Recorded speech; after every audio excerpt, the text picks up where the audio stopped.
হাতে যদি থাকে মাত্র 10 মিনিট সময়, তাহলে এইরকম দুর্দান্ত একটা মাশরুমের রেসিপি কিন্তু বানিয়ে ফেলা যায়।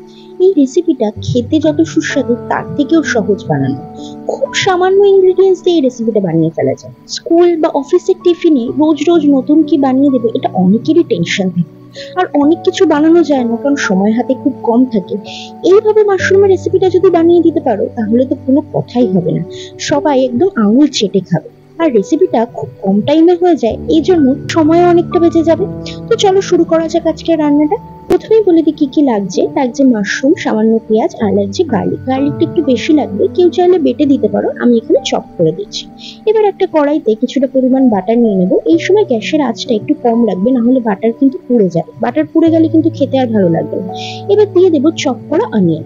এগুলো দিয়ে খুব ভালো করে বাটারের সঙ্গে ভাজা করে নেবো যতক্ষণ না পেঁয়াজটা নরম হচ্ছে। তারপর দিয়ে দেবো মাশরুমটাকেও কিছুক্ষণ ভাজা করে নেবো। ভাজা হয়ে গেলে দিয়ে দেবো তাতে কেটে রাখা গার্লিক গুলো দিয়ে তারপর তাতে দেবো গোলমরিচ ঝালের জন্য, সঙ্গে স্বাদের জন্য দেবো সামান্য নুন। এবার সবকিছুকে একসঙ্গে খুব ভালো করে ভাজা করতে হবে।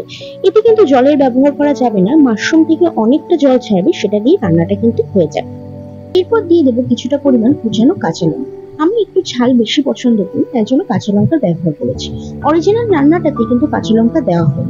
তোমরা যদি ঝাল কম খাও, তাহলে এটাকে স্কিপ করতে পারো, না হলে একবার দিয়ে দেখতে পারো, ফ্লেভারটা কিন্তু বেশ ভালোই এসেছিল। এরপর রান্নার শেষে আমি ছড়িয়ে দেবো কিছুটা পরিমাণ ধনেপাতা। এরপর আরো একটু কিছুক্ষণ নাড়াচাড়া করে নেবো। ব্যাস, তাহলেই রেডি হয়ে গেল আমাদের গার্লিক বাটার মাশরুম। খেতে কিন্তু হচ্ছিল দুর্দান্ত। রুটি পরোটার সঙ্গে সার্ভ করতে পারো, অথবা সাইড ডিশ হিসেবেও দিতে পারো। আমি কিন্তু ভাতের সাথেও একদম ট্রাই করেছিলাম, আমার কিন্তু বেশ ভালোই লেগেছিল। তোমরা কারা কারা মাশরুম খেতে ভীষণ পছন্দ করো আমাকে জানাও। আর এই মাশরুম দিয়ে যদি অন্য কোনো রেসিপি দেখতে চাও, সেটাও কিন্তু কমেন্টে জানাও। আজকের রেসিপি যদি ভালো লাগে, তাহলে লাইক শেয়ার করতে কিন্তু ভুলো না।